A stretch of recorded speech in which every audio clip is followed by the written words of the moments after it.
Bonjour à tous, bienvenue et merci de participer à cette session.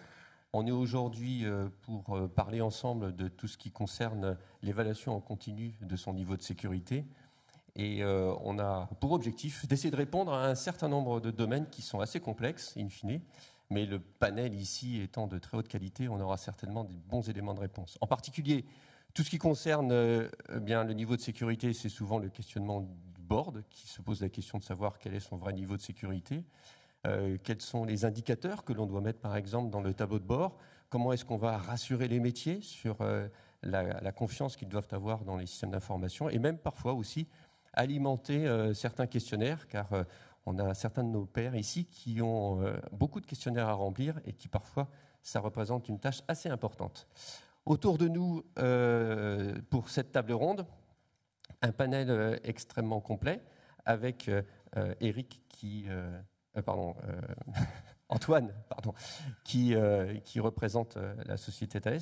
Juste un tout petit mot. Bonjour à tous. Donc oui, je suis Antoine Leroy, je suis manager dans les équipes de Thales Cyber Solutions et j'accompagne aujourd'hui nos clients ainsi que l'ensemble des entités internes sur la sécurisation des différents environnements et la réponse aux menaces. Parfait, parfait. Vincent ? Bonjour, je suis Vincent Loriot, je travaille à l'ANSSI et je suis chef de la division management de la sécurité numérique qui traite les enjeux de résilience cyber des organisations avec un focus particulier pour ce qui nous intéresse aujourd'hui autour de l'évaluation du risque cyber, la maîtrise du risque cyber et la préparation à la gestion de crise d'origine cyber. Super. Arnaud, ta double casquette ? Alors en effet, double casquette. Dans la vraie vie, je suis directeur de la cybersécurité du groupe Caisse des dépôts. J'interviendrai aussi en vous donnant un éclairage en vision consolidée d'un certain nombre de RSSI en France, puisque je suis également administrateur du CESA. Merci. Eric ? Bonjour, Eric Larcher. Donc j'ai aussi une double vie, mais je ne l'ai pas dit. Je suis RSSI du groupe Maïf et en même temps je suis en charge d'une entité qui chapeaute la SSI, les données personnelles et puis tout ce qui est autour de la carte des processus métiers et la qualité de données. Et je suis membre du CESA. Et Patrick ? Bonjour à toutes, bonjour à tous. Donc Patrick House, je suis responsable des accords stratégiques chez CSC. Moi, je suis juriste de formation, spécialisé en propriété intellectuelle et droit de l'Internet. Et aujourd'hui, là pour vous parler un peu de noms de domaine et sécurité des noms de domaine. Et oui, parce qu'il n'y a pas que le domaine de la technologie et des infrastructures et des process en même temps. Il y a aussi tout un aspect réglementaire et puis toute cette protection juridique qu'on a comme solution pour nous aider. Alors, on va commencer cette table ronde sur la partie la notation cyber et on va commencer par un aspect, vous connaissez tous ces différentes solutions de notation cyber et on va essayer de mettre en garde en fait sur qu'est-ce qu'on comprend nous en tant qu'utilisateurs de ces solutions d'expression cyber. Et Arnaud, je te propose de parler de ce domaine s'il te plaît.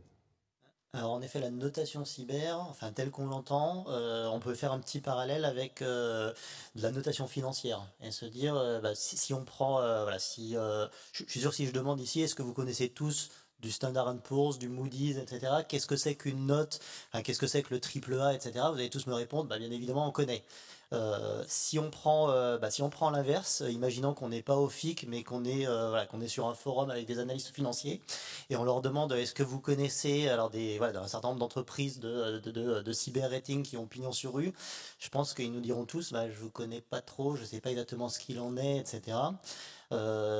Le parallèle, c'est en fait quand on parle de notation financière, c'est d'essayer de savoir par rapport à une dette, est-ce qu'une entreprise sera en capacité financière d'honorer ses dettes et de ne pas être en défaut?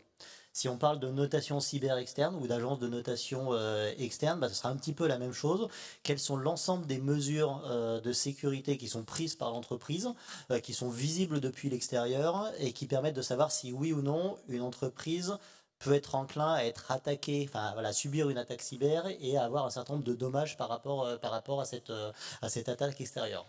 Et ce qui est aussi important, c'est et ça fait partie des questions qu'on va aborder aujourd'hui, c'est de se dire, quelle que soit l'inexactitude qu'il peut y avoir par rapport aux notations financières, un certain nombre de biais, Je pense que l'économie mondiale, voilà, l'historique, puisque les agences de notation cyber, les grands noms, par exemple Moody's, datent de, je crois, 1909. Donc ça fait déjà, voilà, il y a un certain nombre d'historiques, d'expériences, de savoir-faire qui sont mis en œuvre sur cette partie-là, alors que les agences de notation cyber, on est sur du domaine beaucoup plus récent, hein, on est sur de la création autour de 2010.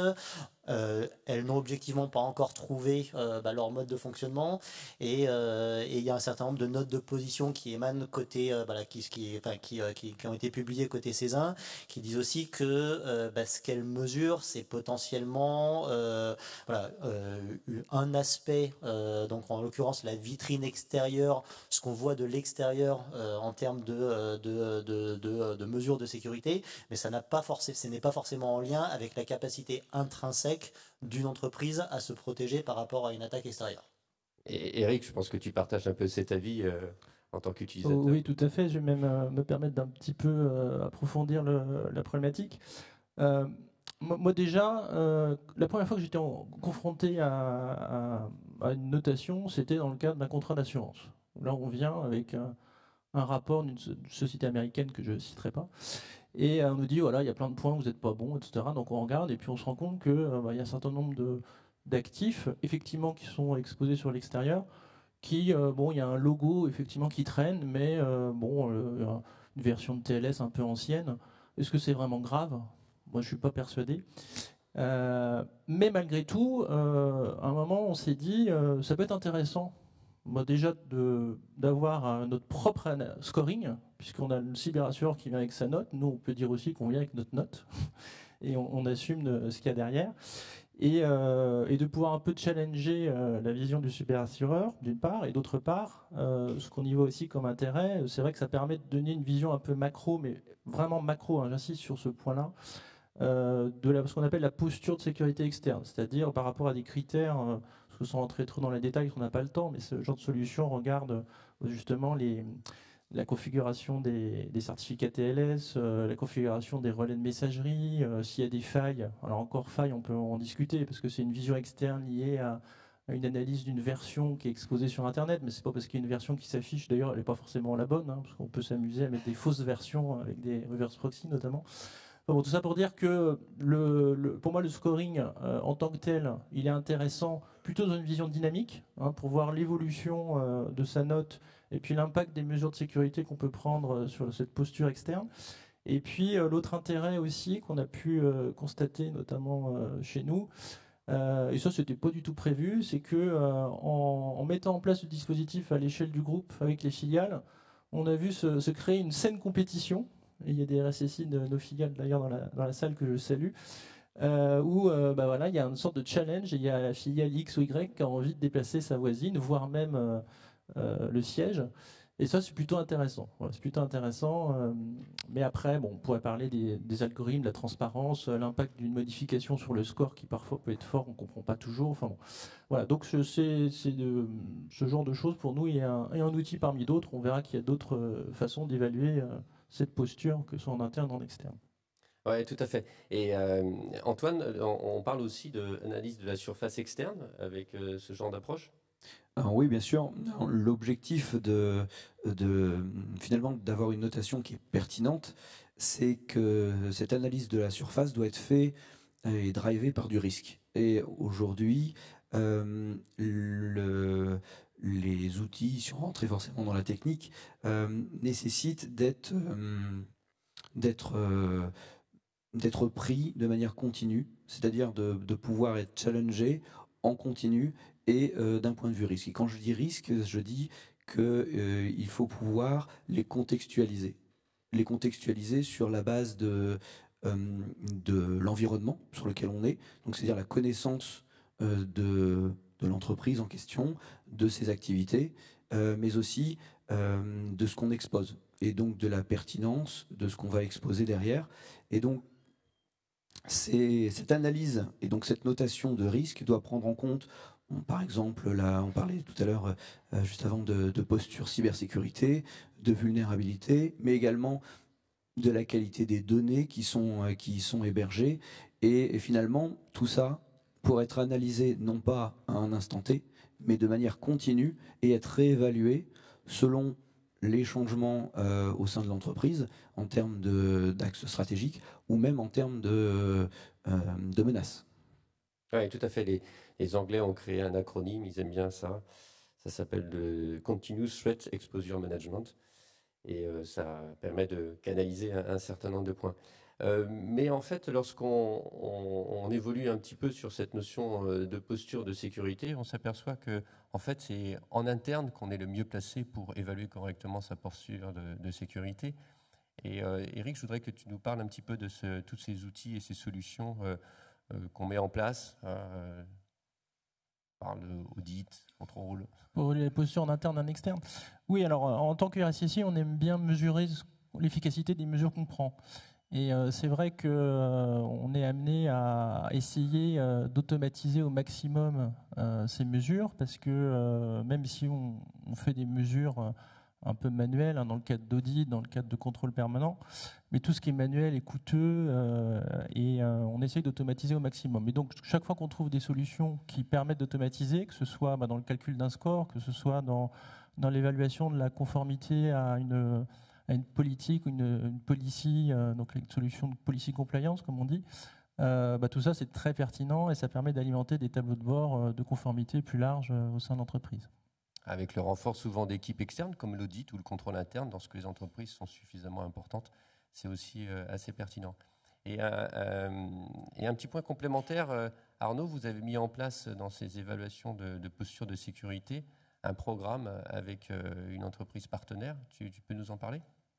Oui, pour aller dans la direction d'Eric, on est vraiment sur une vision qui est d'essayer de maîtriser en fait l'ensemble du cycle de vie des risques. Donc depuis, si on veut savoir quel est notre niveau d'exposition globale, rien de tel qu'avoir, et là on est sur de l'humain, mais une bonne cartographie des risques cyber, savoir réellement où sont les actifs les plus critiques, quel est leur niveau d'exposition, quels sont l'ensemble des mesures de mitigation des risques qu'on met. Et bien après, il faut être en capacité aussi d'objectiver ces mesures qui sont mises en œuvre. Donc derrière, il va y avoir bien évidemment un certain nombre de choses qui vont être mises en œuvre tout au long des développements des applications. Et puis après, il faut se confronter à la vraie vie. Donc on parlait tout à l'heure des scans de vuln, des pen tests, des tests techniques qu'on peut faire, etc. Et globalement, on a une petite pression financière sur l'ensemble des différents sujets et on n'est plus en capacité d'adresser application par application la vision et le niveau d'exposition, mais potentiellement on peut se dire on va essayer d'avoir une vision un petit peu plus large. Et dans le cadre de programmes en continu avec une vision plus large, on a ce qu'on appelle la partie bug bounty, donc chasse aux bugs, qui fonctionne vraiment très bien. Alors, avant de le mettre en œuvre, il faut quand même avoir un bon niveau de sécurité des applications qu'on va ouvrir au niveau des ethical hackers. Parce que sinon, on va avoir énormément de vulnérabilités qui vont remonter en une fois. En plus, ça peut nous coûter très cher en termes de portefeuille. À partir d'un certain moment où on a un niveau de sécurité suffisant dans ces applications, ça devient intéressant en fait d'outsourcer cette partie-là, de faire appel à la communauté et que la communauté fasse un certain nombre de retours dans cette vision-là. Et comme tu disais, alors petit clin d'œil parce qu'on est avec un stand d'un partenaire dans lequel on est aussi actionnaire. Donc on a lancé un bug bounty un peu plus important aujourd'hui, depuis hier et aujourd'hui, sur l'ensemble des actifs Caisse des dépôts. Donc Caisse des dépôts qui est pourtant pas connue pour être sur un certain nombre de sujets une société high-tech. Là, de ce point de vue-là, je pense qu'on est plutôt novateur. Donc petit clin d'œil à l'histoire. Et vous pouvez aller leur rendre visite, ils sont sur un stand à côté. La couleur du stand est un peu rouge, mais je ne sais pas si ça vous donnera les indications suffisantes. Super. Effectivement, il y a aussi un autre point complémentaire. Vincent, je voudrais que tu réagisses par rapport à l'interaction qu'il y a sur justement cette posture de sécurité avec les partenaires que sont les SOC, les CERT, où là il y a une position importante de l'ANSSI. Il y a un véritable enjeu en fait de bien prioriser les actions, le champ d'action par rapport à la cartographie de risques d'entreprise pour pouvoir éviter de se perdre dans des actions qui seraient trop chronophages et moins exposées. Donc on va se prioriser sur les vulnérabilités les plus élevées, sur les risques les plus impactants pour l'entreprise et faire le lien entre cette cartographie des risques d'entreprise et les centres de supervision de la sécurité pour pouvoir mettre des scénarios de détection qui sont vraiment orientés sur ces risques et rehausser la criticité ou la vigilance d'une posture de sécurité par rapport à des vulnérabilités qui vont apparaître et qui vont rehausser la vraisemblance d'un scénario de risque, c'est quelque chose qui est important à développer aujourd'hui pour pouvoir vraiment focaliser son effort sur la correction, mais également pouvoir observer dans le laps de temps qu'il va nous falloir pour corriger, de manière à éviter une mauvaise surprise ou anticiper une gestion de crise si jamais il y en avait besoin. Oui, et en même temps, l'ANSSI contribue en fait à l'écosystème en documentant en fait un certain nombre d'informations au travers des CERT, en l'occurrence. Et ça, c'est vraiment un point très important pour les entreprises. Ça leur permet de donner un feedback assez important.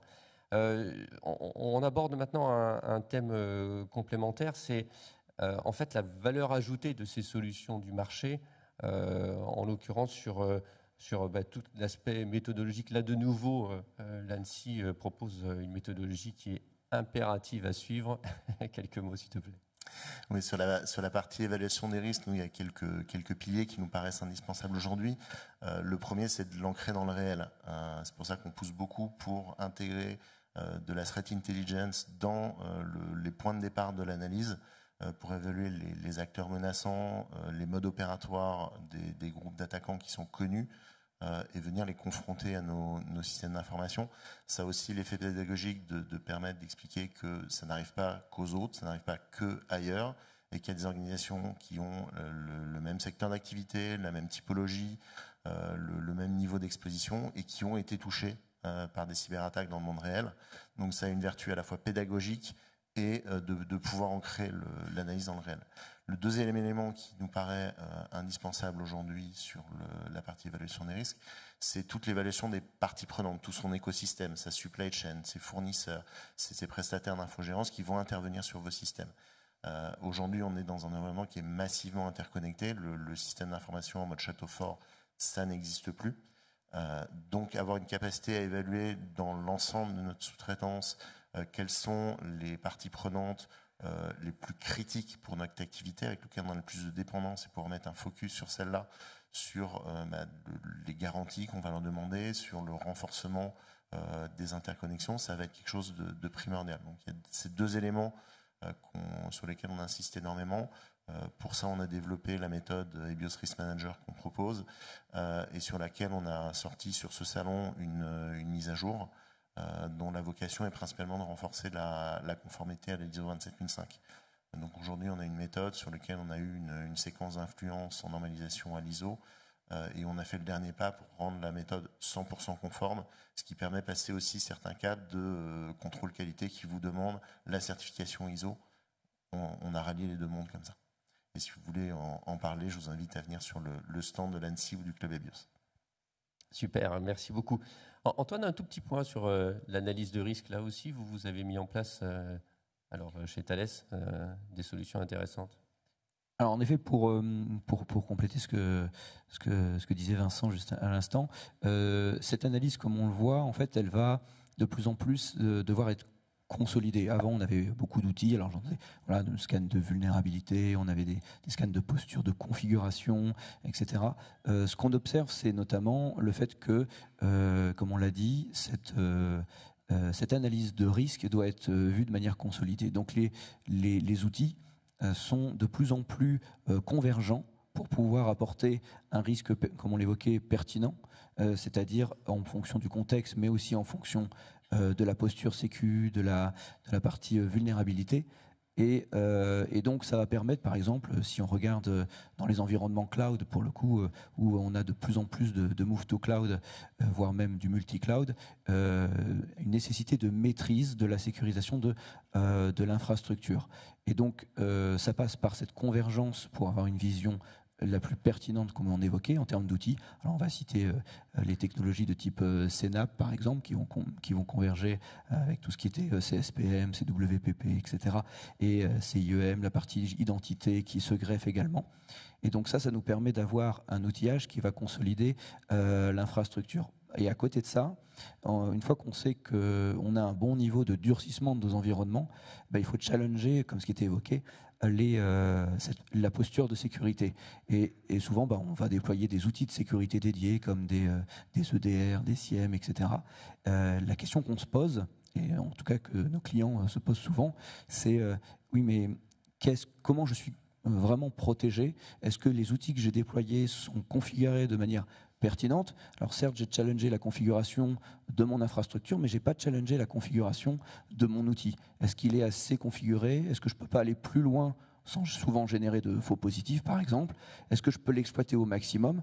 Et donc là, on va avoir un outillage qui va à la fois se greffer sur la connaissance de la menace avec la threat intelligence et la génération automatisée, donc on se parlait tout à l'heure de continu, d'analyse continue, à travers le Breach Attack Simulation, qui va permettre de générer finalement, entre guillemets, du pentest en continu, qui va s'adapter à la fois au changement de l'infrastructure cible et également au changement de la menace. Et finalement, sur une base, par exemple, quand on le compare par rapport au Mitre, on peut aussi dire je vais générer des scénarios d'attaque qui sont les mêmes que dans mon secteur d'activité et pas forcément par rapport à une criticité derrière. Ou je sais que mon concurrent ou mon collègue juste à côté vient de se faire attaquer par tel groupe d'attaquants qui est connu pour nous cibler.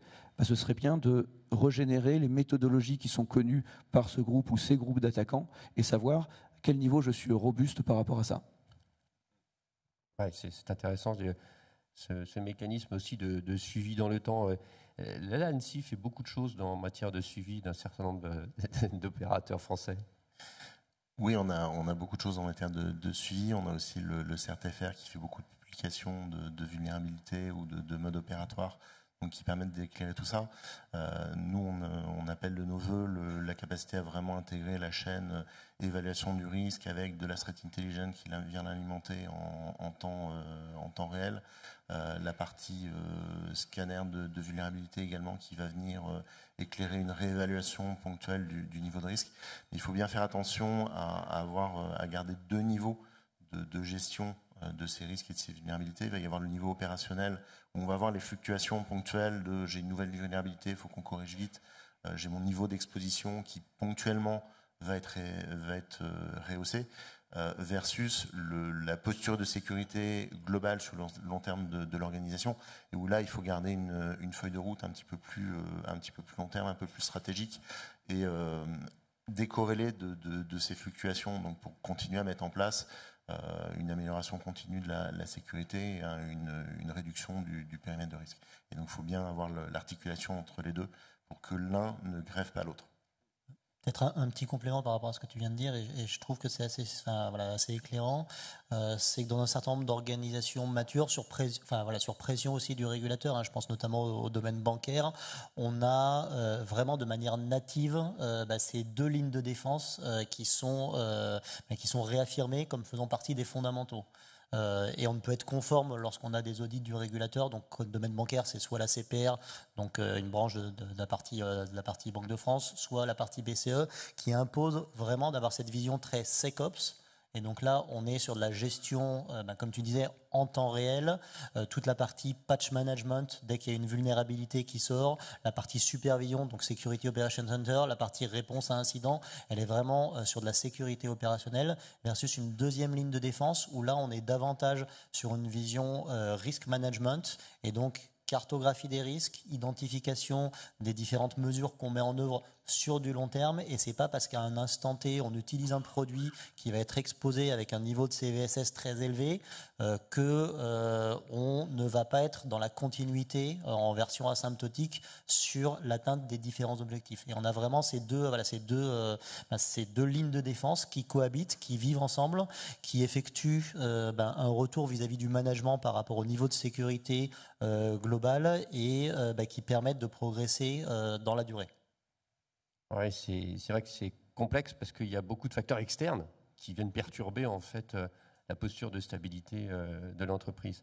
On parle beaucoup de surface d'attaque, et je voudrais, Patrick, que tu viennes compléter en fait cette approche, parce qu'on a été quand même plutôt orienté sur l'infra interne, mais il y a un domaine effectivement sur tout ce qui est visible de l'extérieur, en particulier sur les sites que vous savez bien traiter.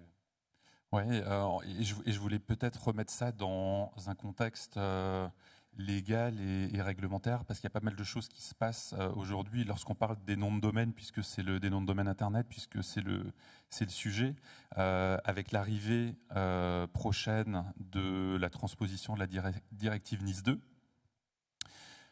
Les noms de domaine sont dans le scope de la directive, comme vous le savez. Et quand je dis les noms de domaine sont dans le scope, je parle des activités des registres. La FNIC, par exemple, qui gère le .fr. Allez les voir d'ailleurs, ils sont là aujourd'hui. Les bureaux d'enregistrement qui sont là pour gérer les noms de domaine de leurs clients, mais également les opérateurs de DNS public, qui sont dans le scope. Et du coup, c'est intéressant, je trouve, de parler de cette évaluation, de cette validation du niveau de sécurité via le prisme du nom de domaine, qui effectivement est un point fondamental de la présence sur Internet. De haute visibilité, effectivement. Exactement. Et effectivement, lorsqu'on parle de scoring, c'était intéressant de se poser des questions pour voir comment, ou de notation, par rapport à un portefeuille de noms de domaine existant, ce qu'on peut finalement espérer, ce qu'on peut faire en la matière. Et j'ai essayé de revenir un peu à des fondamentaux, quand on parle notamment de cartographie. C'est un sujet qu'on a beaucoup utilisé déjà ensemble ce matin. J'ai repensé à ces notions d'inventaire qu'on fait dans les entreprises, notamment IT. On est capable aujourd'hui d'inventorier des laptops, des téléphones mobiles, mais on voit qu'il n'y a pas toujours ce même inventaire qui est réalisé dans les organisations lorsqu'il s'agit des portefeuilles de noms de domaine qui parfois peuvent être éclatés à différents endroits du monde et de la planète. Et à partir de là, je me suis dit qu'effectivement, sans cette cartographie, sans ce mapping, c'était compliqué pour les organisations de mettre en place un scoring en la matière. Et on voit qu'effectivement, la consolidation aujourd'hui des portefeuilles de noms de domaine est un sujet qui est absolument critique, puisque sans cette consolidation, sans cet inventaire des noms de domaine, eh bien, on ne peut pas finalement adapter le niveau de sécurité et donc évaluer le niveau de sécurité qui est nécessaire pour ces noms de domaine. Et alors moi, mon proverbe préféré dans le domaine de la cybersécurité, c'est un proverbe d'un philosophe grec pré-socratique. Vous irez le chercher, vous allez le retrouver très facilement sur les réseaux, qui disait « On ne se baigne jamais deux fois dans le même fleuve ». Et c'est vrai qu'à partir du moment où on a effectué tout le travail de consolidation d'un portefeuille de noms de domaine, eh bien, on a besoin d'effectuer ce travail de mise en place de dispositifs de sécurité dans un portefeuille de noms de domaine en l'adaptant finalement au fil de vie de ce portefeuille. Parce qu'un nom de domaine qui est critique à un instant T peut ne plus être critique à un instant T plus 1 et inversement. Donc il y a un réel travail à faire là-dessus. Donc ça c'est un premier point, cette consolidation, et à partir de là effectivement on peut évaluer le niveau de sécurité. Il y a des outils qui existent pour faire cela et ajuster en permanence le niveau de protection. On peut s'intéresser au trafic DNS, on peut s'intéresser à la présence de certificats, de MX et autres qui vont permettre d'ajuster finalement le niveau de sécurité dont on a besoin. Le deuxième élément paraît dans un contexte toujours un petit peu réglementaire et légal dont je voulais vous parler, c'est l'ICANN, donc l'organisation qui régule le nommage et l'Internet dans le monde, donc cette association de droit californien, qui aujourd'hui, et il y a d'ailleurs une réunion à Paris tout début mai qui tombe en plein sur nos jours fériés, donc je pense qu'il n'y aura pas énormément de Français qui vont y assister, mais le reste de la planète sera là. Mais on est en train en ce moment de discuter du prochain round de candidature pour mettre en place sa propre extension Internet. Avoir sa propre extension Internet, c'est différent d'avoir un .com ou un .fr. Avoir sa propre extension Internet, c'est prendre un bout de l'Internet et avoir un contrôle maximum sur ce qu'il s'y passe en y définissant ses propres règles. Et je pense que et ce prochain round de candidature donc, va être ouvert par l'ICANN vraisemblablement en avril 2026. Donc avril 2026, c'est demain. Et je pense qu'aujourd'hui, en tant que professionnel de la cybersécurité, on va devoir se poser des questions justement lorsqu'il s'agit de surface d'attaque externe, de protection au niveau de sécurité, si finalement la mise en place de ces nouvelles extensions dans des organisations ne serait pas finalement une solution adéquate pour maîtriser totalement cette cartographie des noms de domaine dont on a besoin pour correctement exister sur Internet. Oui, tout à fait, parce que choisir un .com, c'est pas pareil que choisir un .fr, par exemple. Alors, choisir un .com et un .fr, si on est à peu près sur le même niveau, on va dire, de fonctionnement, d'utilisation et de dispositifs de sécurité qu'on peut appliquer. En revanche, choisir un Hermès, parce que Hermès a créé lors du premier round son Hermès, Apple l'a fait également, Barclays l'a fait, BNP Paribas l'a fait et d'autres l'ont fait, SNCF et ainsi de suite. Là, pour le coup, on a une visibilité et un contrôle sur l'ensemble de la chaîne du nom de domaine, puisqu'on devient soi-même registre de sa propre extension et on en devient également le bureau d'enregistrement. Donc finalement, on a cette dépendance à des acteurs tiers qui est nettement moins importante ou qui n'existe carrément plus, puisqu'on a un contrôle entier sur son périmètre, sa cartographie, et on peut venir effectivement mettre en place des règles de gouvernance, de sécurité pour protéger tout le dispositif. Je vais vous raconter une petite histoire alors de mon expérience passée, puisqu'avant j'étais en fait directeur de la cyber côté Orange, et c'est vrai que on a l'impression que des organismes comme l'ICANN, etc., qui sont des organismes de normalisation, finalement ne jouent pas forcément un rôle très important, ou en tout cas on le voit pas dans notre vie de tous les jours, et il se trouve que en fait si on a beau bien maîtriser l'ensemble de son périmètre de sécurité, de sa surface d'attaque, il se peut en fait qu'il y ait des attaques qui viennent totalement de l'extérieur parce qu'il y a des faiblesses dans un certain nombre de fournisseurs. Et la partie telco en est vraiment un exemple très important. Alors non pas parce que les telcos sont mal sécurisés, bien évidemment, mais parce qu'ils reposent sur un certain nombre de fondamentaux qui sont des fondamentaux qui ont été posés il y a de ça 25 ans, 20, 25 ans, etc. Et que c'était à l'heure où la cybersécurité n'était pas aussi active. Donc si on prend deux exemples tout bêtes, comment faire en sorte de très facilement en fait usurper des identités de SMS, d'envoi de SMS sur un téléphone portable. Il faut pas le faire lorsque le téléphone est connecté en 5G. Donc en fait il faut essayer de forcer en fait le téléphone à baisser en termes de gamme de fréquence, et dès qu'il arrive en 2G, sur la partie Edge, c'est beaucoup plus simple parce que les protocoles sont très ancien, donc c'est très simple en fait de pousser un certain nombre de choses et d'usurper l'identité et de se faire passer pour quelqu'un qui a envoyé ce SMS. C'est beaucoup moins facile sur les nouvelles technologies.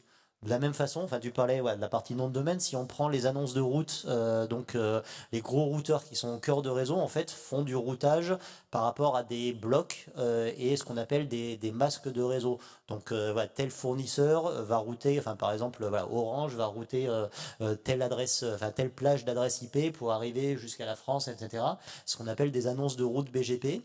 Et en fait, il peut y avoir des phénomènes du BGP hijacking. Il suffit sur Internet qu'un autre opérateur, potentiellement un opérateur malveillant, annonce une route plus petite, donc du coup un domaine de bloc qui va être routé plus petit, pour que en fait naturellement tous les autres opérateurs qui sont interconnectés avec cet opérateur là vont distribuer l'ensemble du trafic sur cette partie.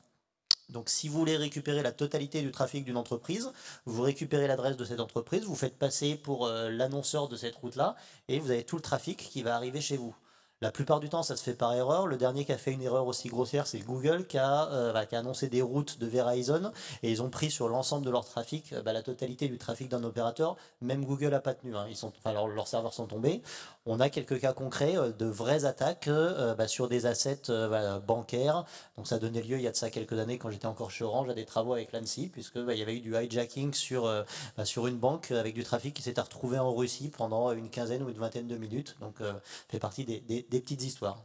Oui, il y a des sujets intéressants aussi. Si on parle notamment cette fois-ci un peu plus du DNS, vous avez certainement vu qu'il y a eu beaucoup de choses qui se sont passées en termes de ce qu'on appelle le cloud squatting, où en fait on est sur un phénomène où on a une réutilisation frauduleuse d'entrées DNS existantes dans le portefeuille des noms de domaine des grandes organisations. Donc là, il y a des sujets également qui sont des sujets de cyberhygiène et auxquels il faut effectivement accorder pas mal d'attention pour... pareil, toujours rehausser le niveau de sécurité et de protection. Ouais, c'est vrai que c'est des sujets qui sont très larges et il faut beaucoup d'expertise pour pouvoir maîtriser tout ça. Et à propos d'expertise, Antoine, on peut revenir un petit peu sur l'apport de la CTI et toutes ces réflexions qui sont autour de la protection intelligente, je dirais.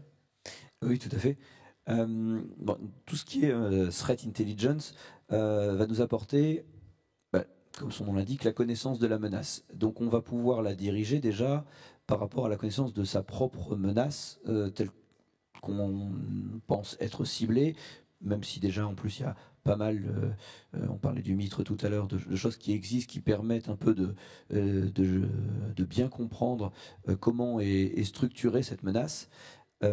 L'objectif d'avoir une bonne connaissance de la menace, ça va permettre surtout de s'y préparer. On parlait de risques tout à l'heure. L'idée, c'est, bien sûr, si on a une bonne cartographie, on en parlait aussi tout à l'heure, si la cartographie est maîtrisée, on peut donc anticiper, savoir quels sont les aspects de notre infrastructure qui sont les plus à risque. Et on parlait aussi d'attaque surface management, et donc pouvoir cibler les mesures peut-être de détection par rapport à ces comportements. Donc on va parler d'analyse comportementale, etc., d'imputabilité des détections, aux zones qui sont à protéger en priorité. L'objectif, très clairement, d'une bonne maîtrise de la CTI, c'est de réduire considérablement ce qu'on appelle le MTTD, le temps moyen de détection, et de pouvoir, si on a anticipé les différents aspects par lesquels on est menacé, d'un point de vue technologique ou humain, organisationnel, de pouvoir bien mieux identifier la remédiation à apporter, et donc aussi diminuer ce qu'on appelle aussi le MTTR, le temps moyen de réponse. Et donc ça va permettre de maîtriser nos environnements, et surtout, finalement, quand on fait de la sécu, ce qui est finalement le plus pertinent, c'est pas forcément d'être le plus juste, mais d'être le plus réactif. Et ça, c'est vraiment un des grands changements des dernières années pour tous ceux qui font de la sécu ici. C'est qu'avant, on était dans des projets en cycle en V où les experts sécu arrivaient, on va dire, à la toute fin pour faire leur petit audit, tamponner, ok, c'est bon, j'ouvre mon port sur mon firewall quand j'ai accepté que c'était bien sécurisé. Alors maintenant, avec le cloud ou avec des services qui sont directement exposés, c'est plus possible. Et ce qui fait que le boulot de tous les experts cyber, c'est surtout d'être en capacité de détecter rapidement et de corriger rapidement. Oui, ça contribue énormément en fait à la posture de sécurité. L'analyse de la menace, c'est un petit peu un rêve de temps en temps, parce que c'est comme si on se disait, mais voilà, on va empêcher qu'il y ait une première intrusion. Ça, c'est vraiment un objectif fort. Et il y a pas mal d'outils, il y a pas mal de solutions qui sont en train de se mettre en place là-dessus. Vincent, on peut revenir un tout petit peu sur cet aspect de surveillance contractuelle que vous opérez au travers de certains opérateurs? Alors, la surveillance contractuelle, c'est pas forcément celle qu'on opère, mais c'est plutôt celle qu'on va recommander de mettre en œuvre, voire même imposer, quand on prend la directive NIS2, qui va imposer à l'ensemble des opérateurs régulés des exigences de sécurité, mais également de les cascader sur leur chaîne de sous-traitance, parce qu'ils resteront in fine responsables, un petit peu à l'image du RGPD, où on reste responsable de la finalité du traitement. Là, il va y avoir une responsabilité à cascader sur votre chaîne de sous-traitance, et vous ne pourrez pas vous dégager de cette obligation de niveau de sécurité globale de votre activité sous prétexte que vous l'avez externalisé pour tout ou partie. Donc pouvoir décliner vos exigences de sécurité vers les sous-traitants, y compris la mesure de la surface d'exposition, c'est des choses vers lesquelles vous allez être encouragé à aller demain, de manière à pouvoir maîtriser de bout en bout votre niveau de sécurité. Il y a un enjeu d'intégration de cette dimension sécurité dans le processus achat également. Aujourd'hui, on a beaucoup de processus achats qui vont se focaliser sur l'offre la moins disante, sans prendre en compte le niveau de sécurité de la chaîne de sous-traitance. Et aujourd'hui, avec la directive NIS2, enfin demain, on y est presque, vous aurez la responsabilité in fine du niveau global. Donc vous serez obligé de mettre en place les mesures compensatoires pour pallier l'écart entre le niveau de sécurité de votre sous-traitant et votre niveau de sécurité, de manière à emmener votre service au bon niveau de sécurité. Donc réfléchir dans les process achats en coût global de la sécurité entre ce que votre sous-traitant va vous offrir et ce que vous allez devoir mettre en place pour compenser ou réélever le niveau de sécurité s'il est insuffisant pour être conforme à la directive notamment, ça doit être la bonne manière de réfléchir dès maintenant pour être prêt à gérer cette sécurité. Il y a certains acteurs qui ont déjà commencé à intégrer dans leur processus de décision achat cette évaluation de la sécurité des sous-traitants comme un critère aussi important que la valorisation financière. Oui, tout à fait. D'ailleurs, on en vient au paragraphe sur la gestion des filiales et des tiers qui contribuent en fait à l'exposition de la surface d'attaque. Et Arnaud, je voulais que tu nous parles un petit peu de cette problématique de la gestion des accès, en particulier ceux qui ne sont pas directement sous ta responsabilité, mais au travers des tiers et des filiales. Donc Vincent a sorti sa carte Nice 2, donc moi je vais sortir ma carte Dora. Donc Dora pour tout le monde c'est le petit frère ou la petite sœur plutôt de Nice 2 sur le domaine bancaire. Et je trouve que c'est intéressant parce qu'en fait il n'y a pas le mot cyber dans Dora. Le R c'est pour Resilience, enfin Digital Operational Resilience Act, parce que ce qu'on voit c'est aussi bien sur nos actifs propres, dans nos entreprises respectives, que sur nos filiales, que via la gestion de nos partenaires. En fait, on a deux sujets qui tournent autour de cette gestion des tiers. C'est petit 1, que si l'un est sous attaque et que donc il est compromis, potentiellement il peut y avoir latéralisation et diffusion de ce vecteur d'attaque entre les différentes parties. Et vraiment, voilà, que ce soit la maison mère, que ce soit les filiales, que ce soit les fournisseurs. Et après, il y a l'autre sujet qui est aussi important, c'est que s'il est attaqué, même si il ne diffuse pas cette attaque-là, est-ce qu'on est en capacité de continuer à faire tourner les services les plus critiques, les plus essentiels d'une entreprise? Et ce sont vraiment les deux sujets, c'est latéralisation et capacité, en version résilience, à avoir de la continuité d'activité de ce point de vue-là. Et clairement, on voit de plus en plus qu'on a une gestion des prestataires de services essentiels qui repose sur ces deux fondamentaux. Sont-ils bien sécurisés et est-ce que s'ils ne sont plus en capacité de délivrer le service, même si potentiellement je suis suffisamment étanche par rapport à eux, est-ce que j'ai cette capacité à faire continuer mes activités critiques de mon côté? Et du coup, ce qui se profile au fur et à mesure, c'est que finalement l'évaluation de la sécurité qu'on faisait en propre sur nos actifs, on voit que de plus en plus, on a une sorte de continuum de sécurité qui englobe potentiellement l'ensemble de l'écosystème, que ce soit nos filiales, que ce soit nos fournisseurs.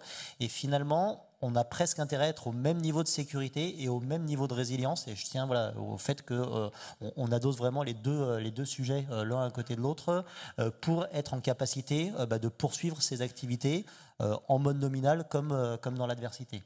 Et ça, c'est vraiment un sujet cette juxtaposition des deux et cette notion de continuum, c'est quelque chose qui est en train de se profiler. Avant, on avait clairement des choses qui étaient totalement séparées. On envoyait des questionnaires à nos fournisseurs, ils nous répondaient par rapport à ces questionnaires.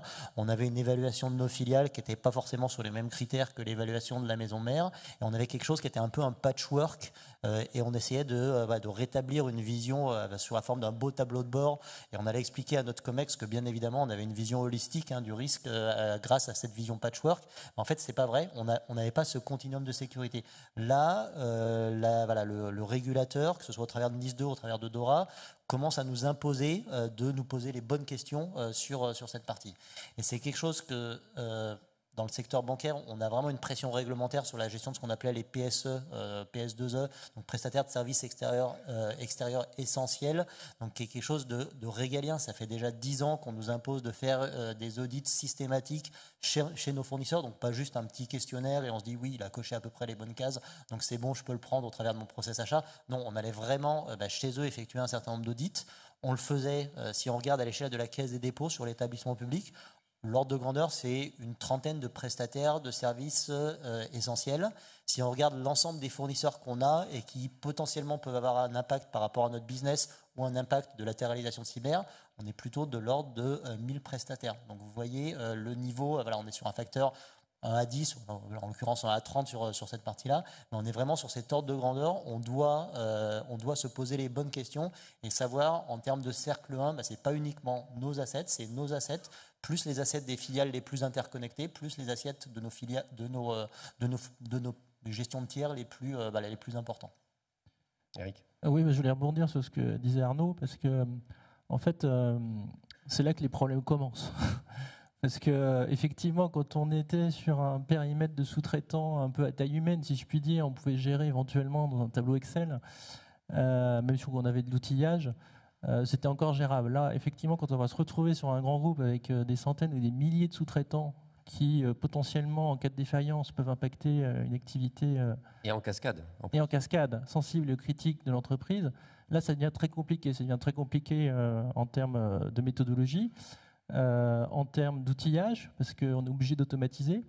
Et puis, je voudrais juste quelques instants m'arrêter de l'autre côté de la barrière, parce que ceux qui sont nos fournisseurs, ils voient Dora et NIS2 arriver avec angoisse, en disant on va avoir plein de clients qui vont nous demander plein de choses en même temps, on ne va pas pouvoir y arriver, notamment pour les plus petits. Et c'est là, je pense qu'on a déjà discuté avec certains de nos confrères et partenaires. Je pense qu'il y a un travail à faire collectif pour essayer de se mettre d'accord sur des critères d'évaluation le plus possible commun au maximum pour faire tout simplement que ce contrôle de la chaîne de sous-traitance soit viable et réalisable opérationnellement.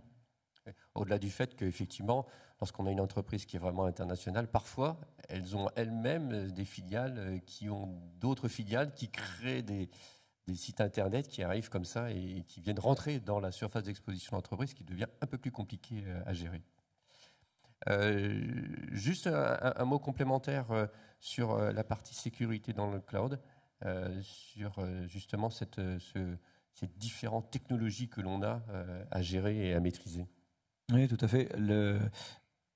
Ce que vous disiez sur les gros groupes, Thales en est un, et donc le nombre de filiales et le nombre de sous-traitants est exponentiel. Et donc l'intérêt de cette évaluation de ces tiers est critique, voire crucial, puisque la plupart des risques vont venir de ces tiers.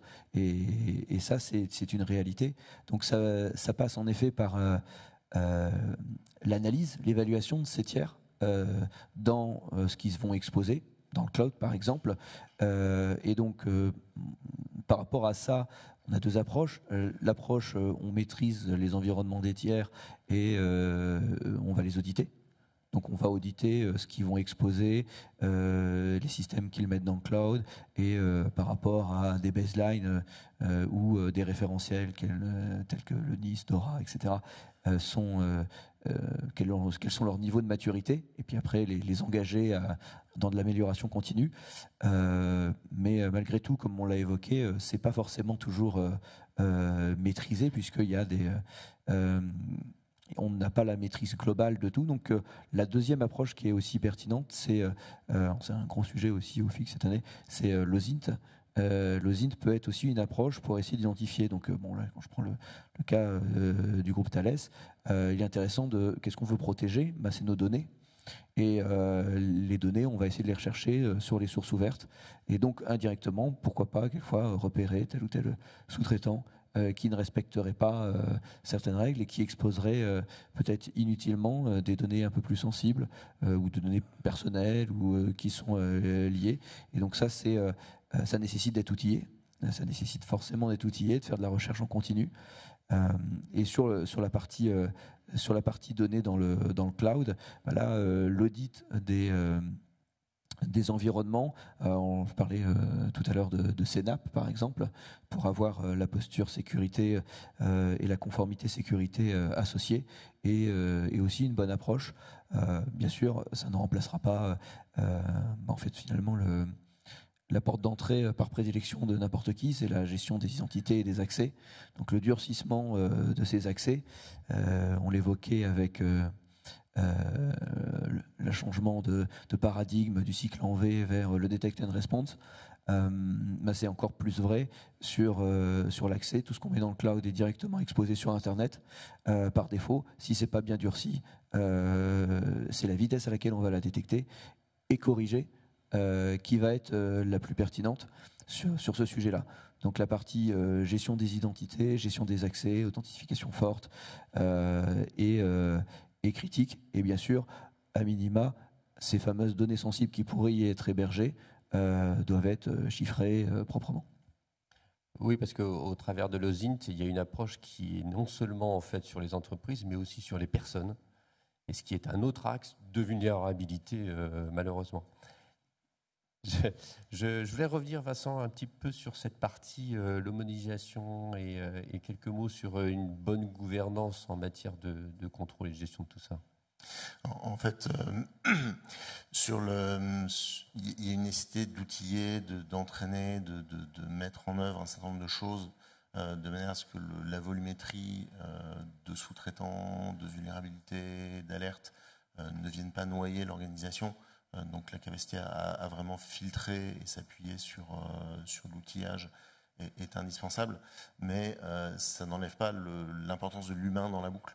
La formation, l'entraînement, la sensibilisation des acteurs à gérer des situations de crise potentiellement reste indispensable. On a publié récemment le panorama de la menace qui montre que malgré toutes les mesures qui sont en place, c'est pas infaillible. Il y a des attaques qui réussissent, qui peuvent mettre à genoux des sous-traitants, des organisations. Et du coup, se préparer à la crise, c'est aussi un élément qui est indispensable. Donc pour ça, avoir un dispositif de gestion de crise qui va être capable de gérer les crises d'origine cyber au sein de l'organisation, c'est un prérequis, mais qui va prendre également la notion d'entreprise étendue avec des défaillances de ses sous-traitants critiques, c'est quelque chose qui est indispensable. Donc mettre en place des dispositifs d'entraînement avec des exercices qui peuvent être des exercices sur table ou des simulations un peu plus poussées qui jouent la défaillance de sous-traitants critiques, soit en huis clos au sein de l'organisation, soit en impliquant ces sous-traitants également pour jouer ces situations. Ça permet aux dirigeants d'avoir les bons réflexes au bon moment et de pouvoir déclencher des modes dégradés pour éviter que l'attaque se propage et devienne catastrophique, et pour pouvoir remonter plus vite des systèmes fiables et robustes et assurer une continuité d'activité. Et c'est des éléments qui sont poussés dans DORA, qui sont également poussés dans la directive NIS 2. Il y a tout un pan autour de la résilience, de la gestion de crise, qui impose la mise en place de dispositifs de gestion de crise et d'avoir un plan d'entraînement à ce niveau-là. Donc ça, c'est un élément qui est indispensable aujourd'hui.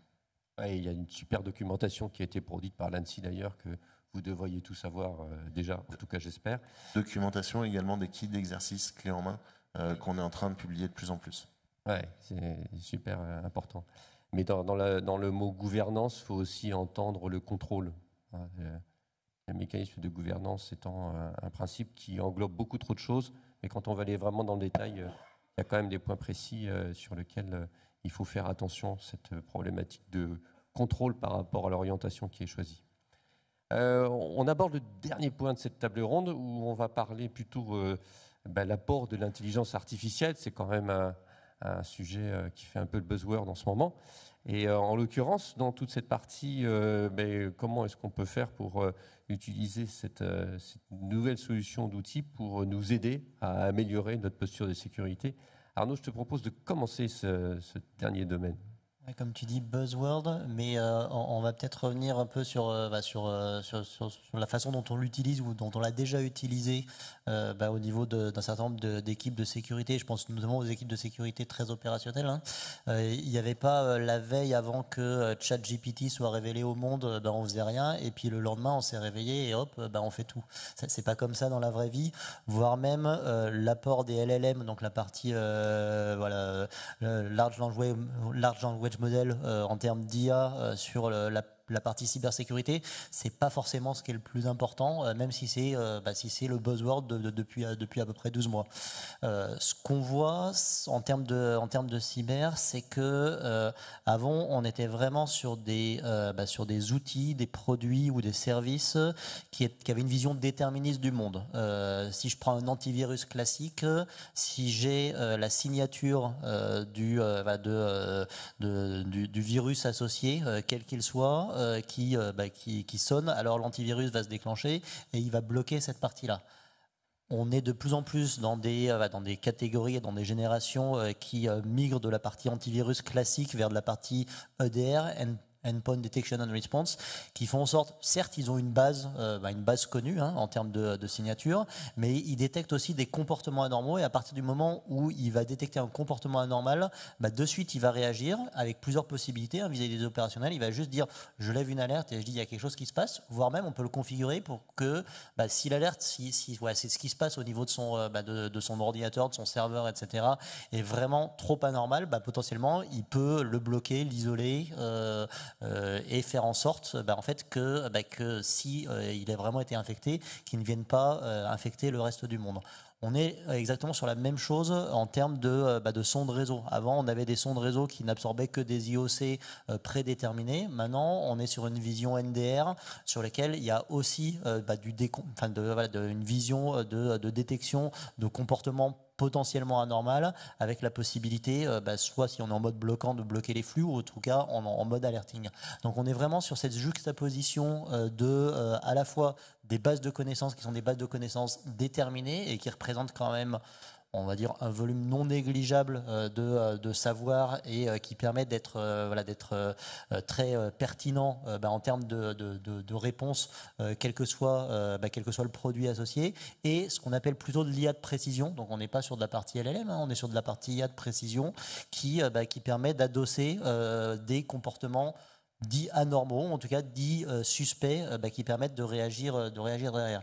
Et ça, en termes de cybersécurité, comme je disais, c'est pas, je ne me souviens plus si c'était fin janvier ou alors fin février que ChatGPT s'est révélé au monde en 2023, mais ça, on en fait déjà depuis de nombreuses années en cyber, et heureusement, parce que, comme on disait, et comme tu le disais tout à l'heure, comme tu le soulignais, si on devait analyser toute cette quantité de données uniquement par de l'humain, le temps de réponse et le temps de réaction, il serait juste colossal. Donc cette partie-là, elle nous permet vraiment de traiter en masse beaucoup d'informations de manière très décentralisée.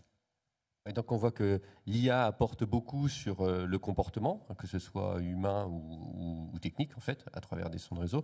Mais il y a aussi d'autres domaines d'utilisation de l'intelligence artificielle, Antoine. Oui, maintenant ça ouvre le champ des possibles. En effet, on en faisait déjà, mais les possibilités sont assez importantes. Alors, on va pouvoir mieux maîtriser, on parlait tout à l'heure de threat intelligence, toute cette connaissance de la threat intelligence va permettre des meilleures détections, donc en effet des meilleures réductions. Donc en fait c'est une optimisation de l'ensemble de ce qu'on vient d'évoquer tout au long de la séance, et donc ça va permettre d'aller plus vite, plus contextualisé. Donc je peux prendre l'exemple par exemple de la détection pour des analystes dans un SOC qui ont besoin d'une meilleure contextualisation de la menace, finalement associer la détection d'une menace à une threat intelligence pour pouvoir consolider l'indicateur et l'alerte qui vient d'être levé, pour très rapidement dire ah oui, ça c'est une alerte qui est ciblée ici, mais qui doit sûrement être associée à un contexte géopolitique qui a été associé et qui est en cours, qui a été déjà vu chez telle société juste avant, et donc qui a eu tel impact derrière. Donc ça va permettre aussi de consolider tout ça. On peut continuer finalement tirer le fil et arriver vers qu'est-ce qu'on fait ensuite. On va aussi améliorer la réactivité et donc permettre peut-être à des analystes qui ont la bonne vision de peut-être ajuster au fil de l'eau, ou en tout cas très rapidement, des détections, des signatures de détection qui étaient historiquement beaucoup plus statiques, avec des signatures dynamiques qui doivent suivre l'évolution de cette threat intelligence qui est tout le temps en mouvement, et générer peut-être plus rapidement ces signatures pour être intégrées dans les outils et pour qu'elles soient détectées beaucoup plus vite.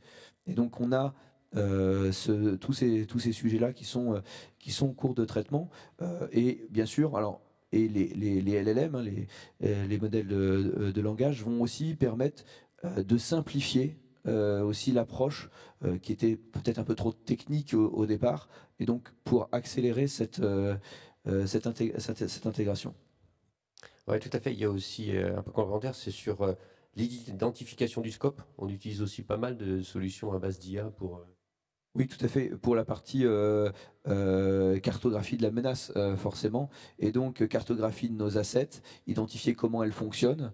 On parlait aussi d'infrastructure, donc en fait, on va pouvoir plus facilement apprendre ce qui est du légitime de ce qui ne l'est pas. Et donc, par exemple, quand on parlait, en effet, c'est une suite de ce qu'on va appeler maintenant les NDR, hein, où avant on avait des détections par signature. Maintenant, on va plutôt comprendre comment fonctionne le flux de manière normale et analyser des biais de comportement et pouvoir même aller détecter des signaux faibles ou des choses qui sont arrivés il y a longtemps, qui réapparaissent maintenant. Et quand on les a détectés, on va pouvoir faire ce qu'on appelle du hunting, c'est-à-dire aller regarder, mais est-ce qu'il n'y a pas eu d'autre chose? Et l'IA va nous aider à sortir des indicateurs et voir, en fait, ce comportement-là qu'on vient d'identifier comme étant potentiellement malveillant, on a déjà vu ça dans le passé, à différents niveaux, et donc revenir et faire de l'analyse rétrospective. C'est pertinent. Eric ? Oui, moi je voulais aller dans le sens de mes collègues, hein. Je pense que l'IA est là depuis longtemps dans nos solutions, sans que forcément on s'en aperçoive. Arnaud l'a bien expliqué par rapport aux évolutions technologiques qu'on a sur le endpoint. Ce qui est peut-être nouveau, c'est la médiatisation autour de l'usage grand public et l'intégration dans les solutions de bureautique notamment, ou en tout cas tout ce qui est accessible à l'utilisateur. Je pense à la messagerie, traitement de texte, etc. Où là on voit vraiment des usages un peu différents, mais qui auraient pu émerger il y a déjà quelques années à mon sens. Par contre, peut-être juste pour compléter, moi je pense que l'enjeu il est plus de l'autre côté de la barrière. Et là je pense qu'on a beaucoup de raisons de s'inquiéter, notamment autour du deepfake. On sait faire des fausses vidéos, des faux enregistrements depuis longtemps, alors surtout depuis qu'on a le numérique, hein, parce que en analogique c'était un peu compliqué. Bon, ça se voyait quand on faisait du découpage de photos, etc. Mais avec le numérique, ça fait déjà longtemps qu'on sait faire des fausses photos, des fausses vidéos ou des fausses séquences audio. Par contre, avec le deepfake, avec l'IA, on arrive à faire des deepfakes où on va avoir une interaction possible et super réaliste entre une victime et on va l'appeler le hacker qui est en face. Et là, je pense qu'il y a une sérieuse inquiétude à avoir. Il faut s'y préparer parce que ça arrive. Oui, ça ouvre tout un pan de la cyber qui est connexe, qui est celui du chantage. Car même s'il n'y a même pas attaque, parfois, les entreprises peuvent supporter aussi des attaques par chantage. Je rebondis aussi sur ce qui vient d'être dit. L'IA, en effet, est malheureusement aussi un gros vecteur pour les attaquants, pour forger de nouvelles attaques. Et donc aujourd'hui, on voit émerger deux sujets qui sont les attaques automatisées par IA, donc qui vont essayer de dire bah là je suis pas passé, je vais réessayer, etc. Et trouver le biais pour pouvoir passer quand même à travers les attaques. Et donc il y a tout un sujet pour pouvoir identifier aussi ce genre de comportement.